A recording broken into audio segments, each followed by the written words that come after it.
On Thursday, the ACC released the men's basketball conference opponent matchups for next season. And after looking at it, I just got to tell you, next season's going to be very different. You are Locked On Tar Heels, your daily podcast on the UNC Tar Heels. Part of the Locked On Podcast Network, your team every day. Hey there, what's up? It's Friday, March 1st, 2024. A much happier March than it was last year because the Tar Heels are going to be in the NCAA tournament. Welcome into the Locked On Tar Heels podcast, the only daily North Carolina show out there. I'm your host, Isaac Schade, and I want to thank you for joining us to get your Tar Heels content every single day. Thank you for making us your first listen or watch. And a big special shout out to you everydayers who are joining us. Man, today's episode is brought to you by Nissan. Take the Nissan Rogue or the Nissan Pathfinder or Nissan Armada and go find your next big adventure. Shop nissanusa.com. Hey, I want to let you know, remember tomorrow will be Carolina hosting NC State. Ooh, NC State. Let's get after it. After the game ends, we will have a live postcast as always, so make sure you are tuned in for that. I know a lot of you have watched the Rivals Reunited, the sit down with Coach Williams and Coach K. I have DVR'd it. I didn't have a chance to watch it yet, but from the reactions and responses I've heard from a lot of people, it was incredible. So I cannot wait to get my eyes on it myself. Coming up, we are going to get ready for the matchup with the NC State. We're going to look at the resume right now, see where things are at for the Tar Heels and what they need to do. But before we get to all of that, I want to look at this ACC schedule reveal for next basketball season. And I say schedule reveal, really it's just the matchups reveal because we don't know dates or times or order of these games, anything like that, but we do know the matchups. And so I want to share that with you, talk about it, give some takeaways, and then we'll move on from there. As we do so, by the way, for those of you who are watching on YouTube, I'm actually going to put up the schedule so that you can see it while I talk about it. So there it is for you. If you're listening, no worries. I'm going to talk us all the way through it, just a helpful aid for those who are watching. All right. You probably recall pretty recently the ACC announced that they still would have 20 conference games. So that's not changing. There will be 18 teams. You know, it's at 15 right now. And then you add SMU and Cal and Stanford next year. So that gets to 18. Here's the way this is going to work. Still 20 games. So there will be 3 opponents that you play both home and away. That's 6 of your 20 games. That leaves 14. What do you think that means? Well, there are 7 teams that everyone will play only at home and 7 other teams that you will play only on the road. So 14 of the other 17 teams you only play once now. As for Carolina, here are their specific breakdowns of the home and away, the home only and away only. As you would guess, the home and away, you'd probably guess 2 of them are Duke and NC State, but the third one is Pitt. That doesn't make any sense to me, but there you go. It's Pitt. I would have guessed Duke, State, and either Wake or Virginia, but I have some thoughts about why that might be. In terms of the 7 schools that Carolina is playing only on the road, I'll give them to you alphabetically. Clemson, Florida State, Louisville, Notre Dame, Syracuse, Virginia Tech, and Wake Forest. The home-only games, Boston College, Cal, Georgia Tech, Miami, SMU, Stanford, and Virginia. So there you go. That's Carolina's 20 conference games for next season. Now, I want to share with you, I think I've got about 7 observations I wrote down that I just quick takeaways for me as I look at this so that you can be, just what is Isaac seeing and thinking when he reads through a list like this? I would also love to hear your thoughts. Obviously, I don't corner the market on this thing. We all look at these schedules and think about them. And so while I'll share my observations, I want to know yours as well. So first off, the biggest thing, Carolina plays the 3 new schools only once and all at home. Cal, Stanford, SMU are all going to be in the Smith Center next year, and that will be the only game in the regular season against them. Who knows what will happen in the ACC tournament. So that's observation number one. Really interesting with that. I've got some more thoughts about the new schools here in just a second. Number two, this one's kind of unjust, but honestly serious. Virginia is only at home. We'll take it. Great news there. Don't have to go to Charlottesville, and they have to come to Chapel Hill. Great stuff. Number three, I just want to give you an example of what the new scheduling means for certain teams. Thankfully, Carolina's is not too bonkers. They never have to go to the West Coast nor to Texas next year. But let me tell you about Syracuse and their 7 road-only opponents. You ready for this? They've got to go to all 3 of the new schools. They got to go to Cal. They got to go to Stanford. They got to go to SMU. So think about that, from upstate New York all the way to both of those, Cal and Stanford, and then all the way down to Texas. So like the 3 furthest places they could go.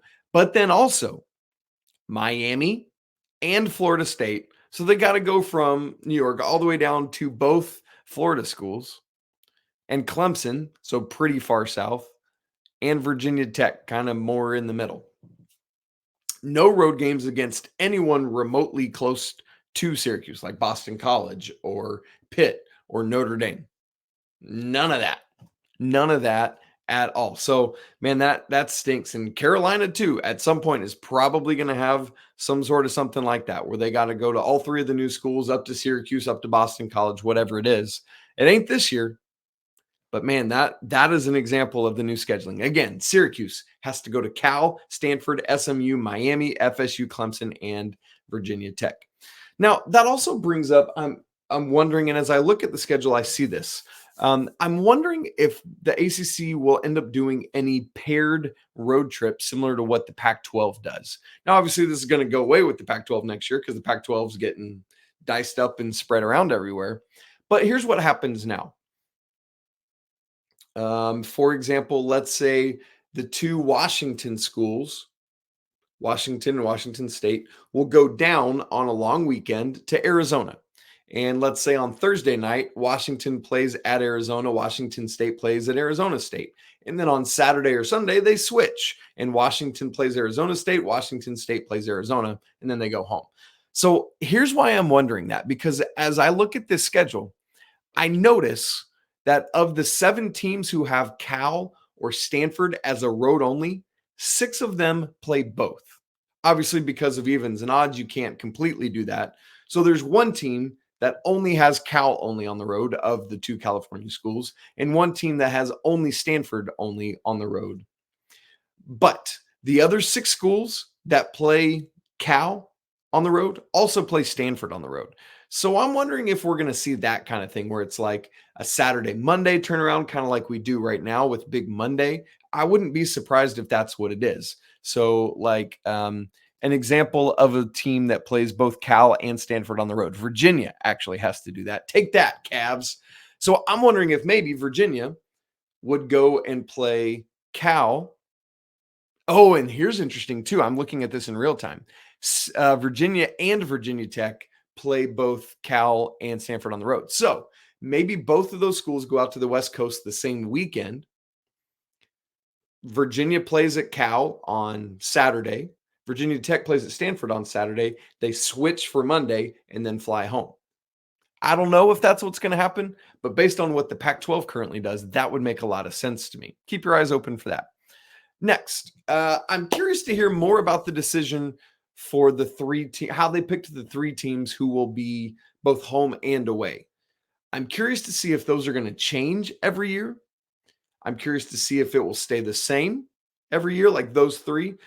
Or maybe it's like you keep 1 or 2 schools the same every year that you play both home and away, and the 3rd one rotates. So, for example, maybe Carolina plays Duke and NC State home and away every year, and that 3rd team that's going to be Pitt next year rotates through.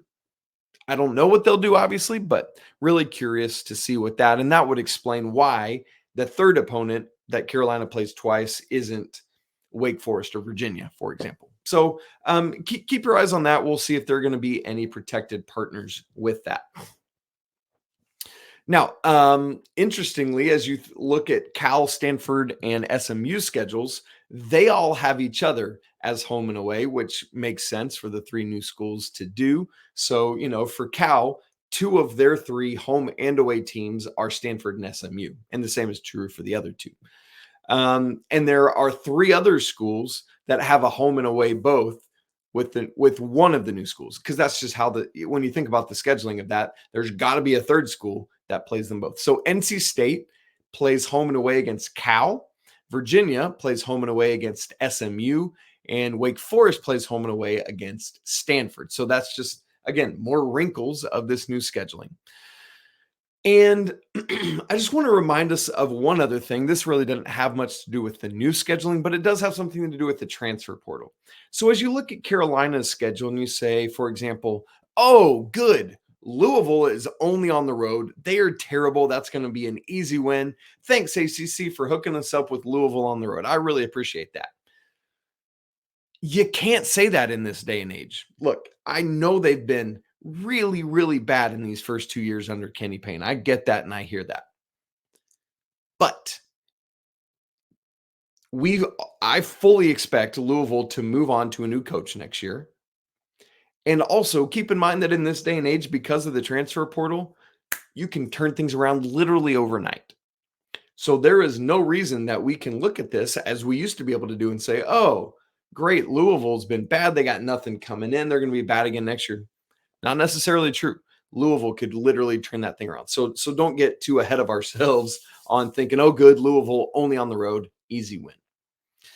And so we'll see what happens with all of this. I had said I kind of liked the idea of, hey, let's keep it at 20 games, split the 18 teams into 2 subdivisions and 9. That's what the ACC used to be.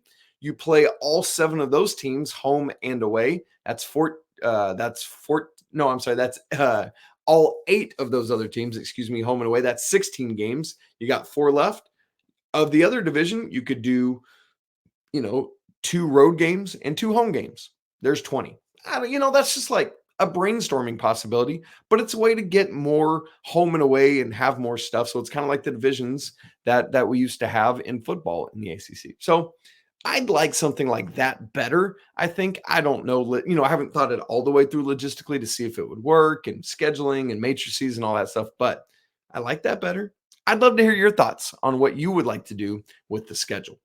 Well, the Carolina bench has been delivering quite a bit more capably lately. I would like even more points from them, but they're contributing in a bunch of other ways as well. I want to talk about that and the rest of the Four Corners preview for the NC State game coming up in just a second. Right after I tell you that this episode's brought to you by our brand new sponsor, Nissan.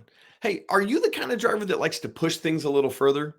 Ever wonder what adventure could be like just around the next corner? Well, our friends at Nissan have a lineup of SUVs with the capabilities to take your adventure to that next level. How about the 24 Nissan Rogue? It's perfect for city drives, great escapes. Need something? Well, you can just call on the class exclusive built-in Google Assistant.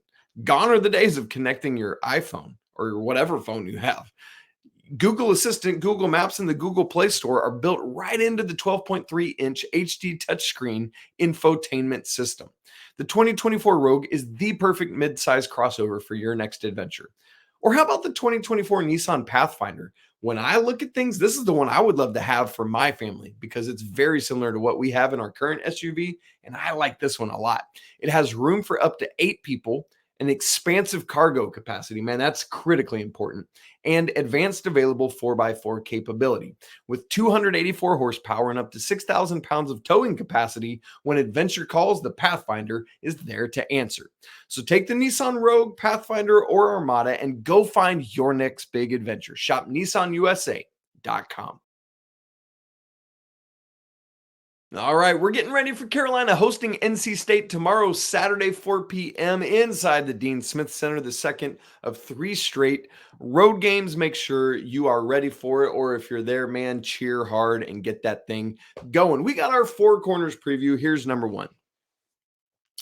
I've talked about this multiple times this week, but now in each of the past 2 games, a bench player has led the Tar Heels in plus minus. It was Jalen Withers on Saturday against Virginia. It was Seth Trimble on Monday against Miami.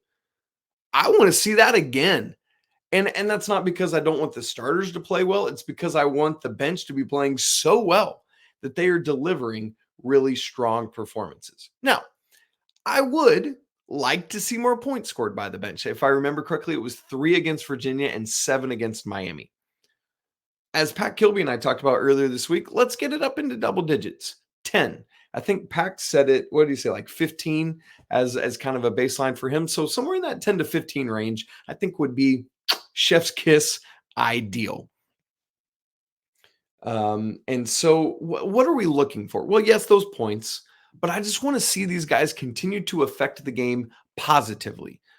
And specifically, now as we're really having honed this thing down to an 8-man rotation of the 5 starters plus Seth Trimble and the Jae'lyns, that's what we're looking for. I want double-digit minutes played for all 3 of those guys. I would love it to get, Seth getting close to 20 and the Jae'lyn's 12 to 15-ish minutes. Well, that means you're getting enough out of your starters, but also getting them enough rest where they are at optimal efficiency when they are in and playing. And, if there's if you can get a good enough cushion and you can get some spot minutes for Paxton Wojcik or Zayden High or James Okonkwo, great. Would love to do that. That would be fantastic. But critically, I want it to be those 3 guys. Now, in the first game against NC State earlier this season, no starter played more than 35 minutes, and those 3 main reserves, Seth Trimble and the Jae'lyns, Washington and and Jalen Withers, played 14, 12, and 12 minutes respectively. I'm great with that. Let's do that again, right? Like that would be perfect. And contributing, not just points, but blocks, steals, hustle plays, aggressiveness, not hurting the team. Who's going to be the bench leader in this game, or can the bench themselves just lead as a whole unit? Can't wait to see what happens with that. Number 2, Carolina needs to make someone other than DJ Horne beat them. In round 1, Carolina did a great job at that. In fact, not just DJ Horne, but the Wolfpack as an entire offensive entity. DJ Horne, who's the leading scorer, was 2 of 16 from the field, 0 of 3 from 3. That's great.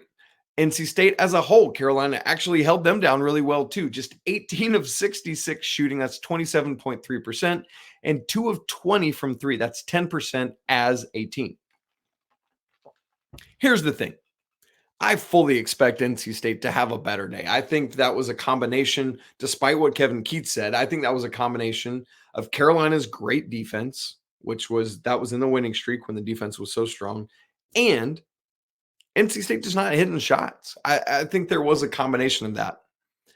So I got to think that they'll be better this time shooting, but even if they're just slightly better and Carolina could hold them down, that's still a really bad shooting day. For example, let's say NC State takes the same amount of shots, 66, and makes 7 more than they did. Let's say they take 23s again, but make even just 3 more. That would be 25 of 66 from the field, 5 of 20 from 3. Here's the thing. Even if they do that, that's still just 37.9% and 25%. So NC State was so woefully bad that even a pretty good jump up in shots made is still going to be a bad shooting day. So I'm looking for Carolina to hold them under their thumb again, particularly DJ Horne. Similarly, and I'm going to couch this under Four Corners preview point number 2, don't let DJ Burns get any confidence. He's the big man. He's got some swagger at the game in Raleigh. Every time he touches the ball, the whole crowd goes nuts because they want to see something happen and want to see him like trample Armando. Whatever, man. Put DJ Burns in his place and let's not worry about that. I don't want any DJ affecting the Tar Heels on Saturday. Number 3 in the Four Corners preview, close the basketball game. That's what I'm looking for and talking about. This Carolina team has done a great job of that earlier in the season. Several times of late, they've just not been able to execute down the stretch as well. We're all familiar with that. We're all aware of that. It was part of the 5-game stretch where the Tar Heels went 2-3 this season. Fine, great, whatever. Let's put that in the past. Let's put Miami in the past, Virginia in the past, the first Miami game in the past, all of that. Here's what is encouraging. In the first game against NC State, at NC State, by the way, Carolina closed that game. And so I would say they've got a great chance to do it again. There's confidence. There's the like, oh boy, we didn't do that very well against Miami. We got to change that on Saturday. There's all of that. So, for example, in game 1 against NC State, Carolina was up 2 with 10 minutes and 15 seconds to go. From there, the Tar Heels just slowly and methodically pulled away from NC State. By the time we got down to 6 minutes and 45 seconds to go, so, just what is that? 3.5 minutes later, Carolina was up double digits.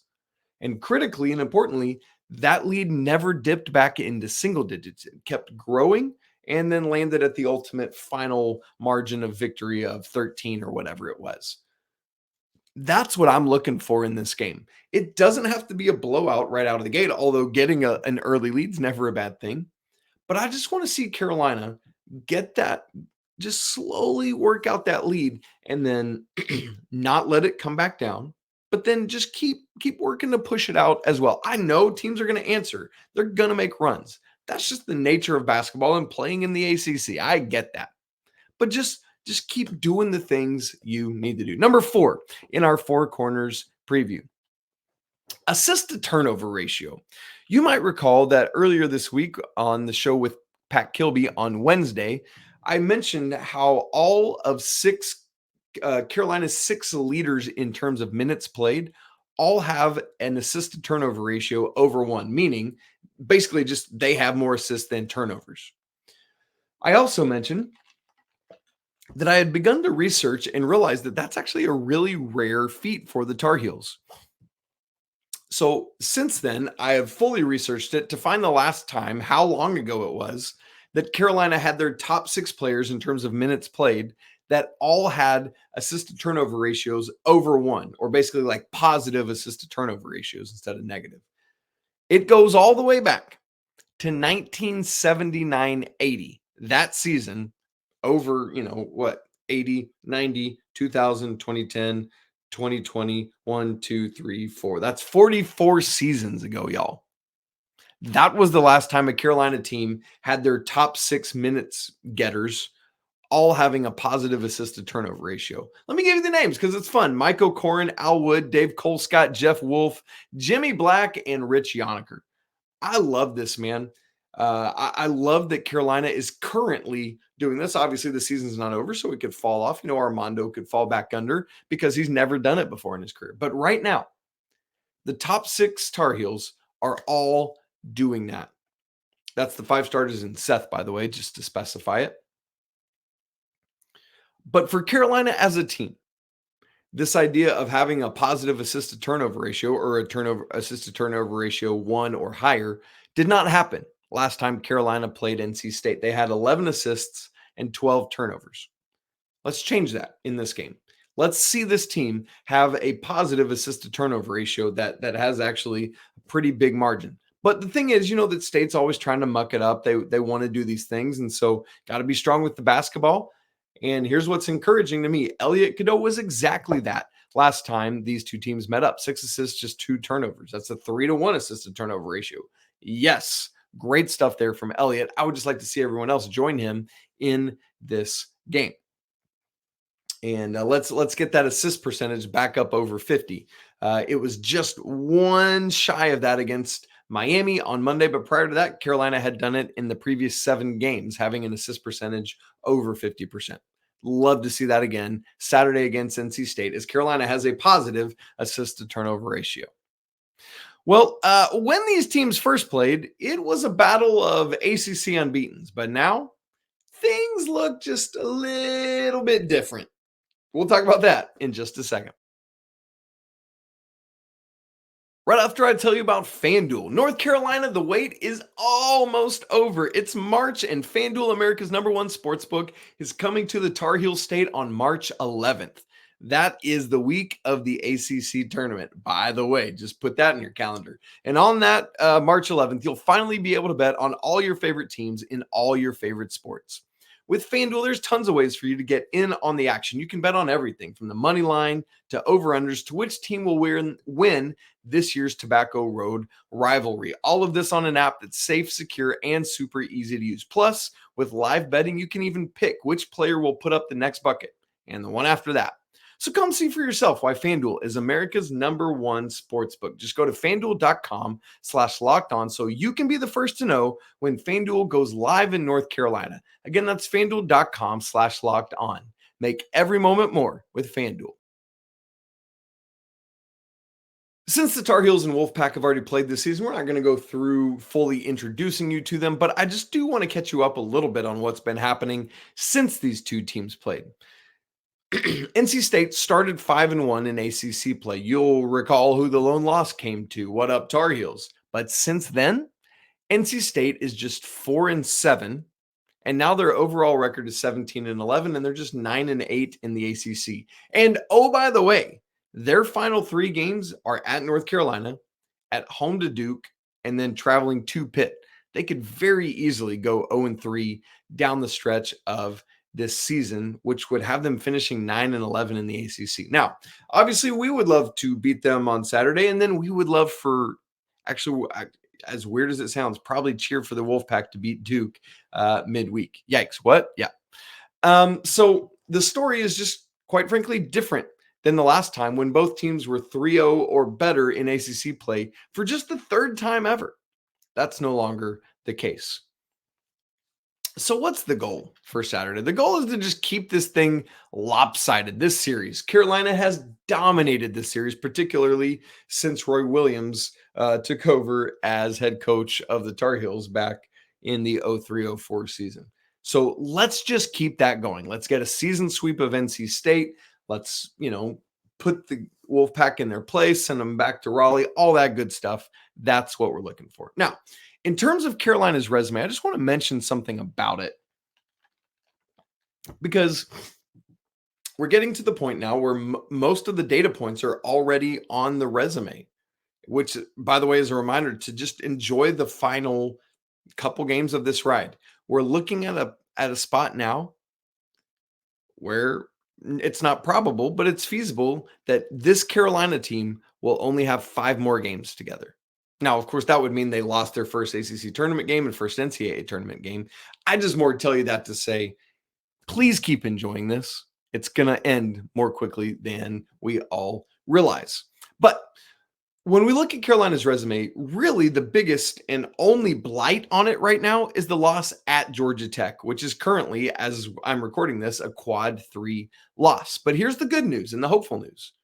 Georgia Tech, as of Thursday, was up to 136 in the net rankings. Why does that matter? Well, because the cutoff for that being a quad 2 game is 135. So Georgia Tech is literally just 1 spot away from this game turning back into a quad 2 loss. If that happens, the biggest wart on your resume is gone. Gone. People talk all the time about, they got losses in quad 1 and maybe quad 2, but outside of that, a team has nothing. Well, the Tar Heels have a quad 3 loss. That's not good. So Georgia Tech, what do they have down the stretch? Can they help us?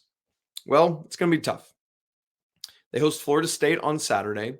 They traveled to Wake Forest next Tuesday, and then they traveled to Virginia next Saturday, and then the ACC tournament, because those games count towards net rankings as well.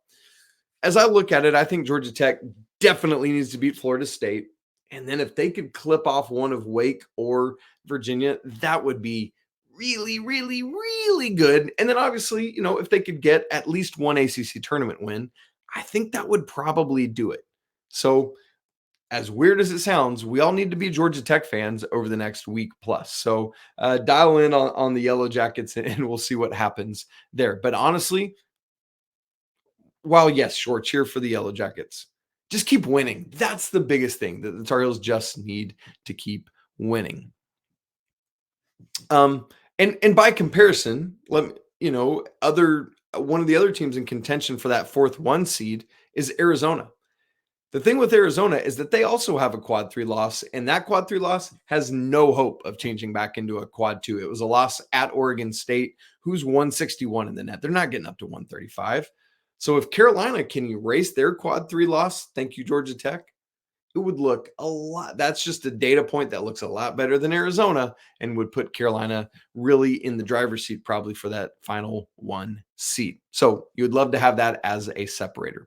All right, friends, let's get to our weekend whip around to get you ready for all the rest of the Carolina action happening this weekend. Unfortunately, on Thursday night, the women's basketball team lost at Boston College, 78-74. Boston College led by 18 at one point.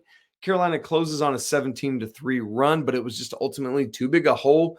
And Boston College picks up what's just their fourth ACC win of the season. Not good. Not good. So, yeah, I mean, you just hate it, but this is sports sometimes, right? So Carolina falls to 18-11, 10-7 in ACC play. The big one coming up Sunday, the Tar Heels host Duke, 4 p.m. on ESPN. Sticking with sports kind of all around, let's look at baseball this weekend. They are hosting Princeton Friday, Saturday, Sunday, just a nice weekend triple header, 4 p.m. Friday, noon on both Saturday and Sunday. All three of those games you can see on ACC Network Extra. Let's stick on the diamond with softball. Friday, today, they play Rider, 2 p.m., ACC Network Extra. Tomorrow, they host Rutgers, 11 a.m., no streaming for that one. Sunday, 2 games, Lafayette at 2. That's on ACC Network Extra, as is the game against Campbell, the Fighting Camels, at 4:30, also on ACC Network Extra. Both tennis teams are in action this weekend. Men's tennis, Friday, hosts Georgia Tech, number 37 in the nation. That's at 4 p.m. And then Sunday, host Clemson, number 68 in the nation. That's at 2 p.m. The women are also at home hosting Boston College tomorrow, Saturday at noon. And then Sunday, right back at it against Syracuse. That one's at 11 a.m.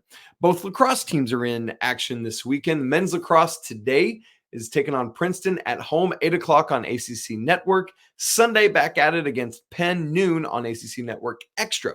The women play the day in between, so you can get lacrosse every day this weekend. That is hosting number 5 Notre Dame. That is a tough matchup, 11 a.m. Saturday on ACC Network. Women's golf is at the Florida Gators Invitational this weekend, and gymnastics has a quad meet up in Nebraska against Nebraska, Illinois State, and Southeast Missouri State. That is at 2 on Sunday on Big Ten Plus. All right, folks, that's it for today's episode. Man, cannot wait for NC State tomorrow. Got to take care of business. Somewhere Roy Williams is already getting big angry and ready to howl at the TV. If you're not part of the Locked On Tar Heels Discord community already, you are missing out, my friend, and we'd love to have you. The link is in the show notes. It's free to join. If you haven't already subscribed to the show on video and audio, I'd like to encourage you to do that so you know when new episodes come out. Hit that bell. That's how you know when I'll go live tomorrow following the game. Also, excuse me, if you're watching on YouTube, smash the like button so we know you are here. Friends, it's always a great day to be a Tar Heel. We'll be right back with you tomorrow after the game. And if you don't get a chance to tune in with us for that, we'll be back with Monday's regular show as well. But until then, peace.